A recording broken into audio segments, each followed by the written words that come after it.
just like you, going into Bitcoin in the beginning days, I believed it was private, and to an extent it is, until the point somebody actually has your address, and then they follow you Yeah, around the whole world on the blockchain.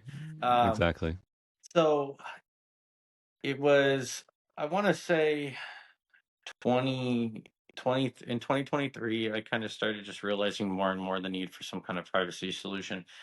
And I myself have known wallets. I'm followed around all over the blockchain, and it gets quite annoying. I get dusted. I get these annoying NFTs. Just it's an annoyance. You can't breathe without somebody dusting your wallets, and you can't transact with friends or family. And God forbid they just you transact with the Oh loved yeah, one. They send it exactly. to it. They send it to an internal address on an exchange. Now that internal address is doxed, so anytime they interact with that internal address from any other address, it connects their cluster together. It's annoying. So I started doing some research with the developers, and there was some privacy solutions that were out there that allowed you to move EVM and other assets around.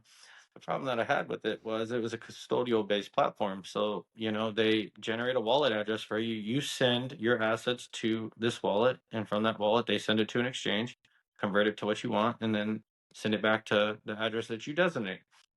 The problem that I have with that is, I'm a big advocate, not your keys, not your crypto. And also, that'd be like us meeting on the street and you mentioning, hey, I want to move $10,000 in Ethereum. Hey, man, trust me, send it to me. I'll convert it to whatever you want and send it back to you.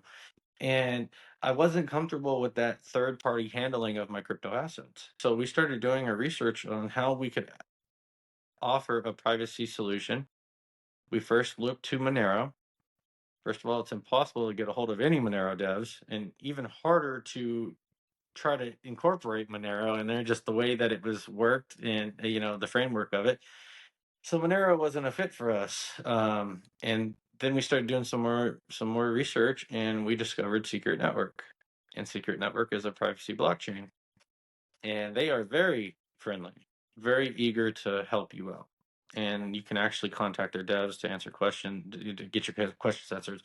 So we figured out the means that we were going to use to enact the privacy level. But now we needed to figure out how we can offer this service in a non-custodial manner. And that was the tricky part. We were told from competitors that it could be done. They were a million percent sure that it could be done. And if we happened to pull it off, it wouldn't work as intended. So I set out to disprove them. And that's very similar to what I actually told them in the messages. And I hired the devs, and we got to work. And after a period of time, after they produced the flow charts and everything, that on paper this is how it's going to work, we got to work on a proof of concept. And the very first time that a proof of concept transaction was done, and I was not able to track it, I was very impressed. And it was my transaction, so I know where it started from and I know where it went, and I could not find the link. I was like, well, we're on to something.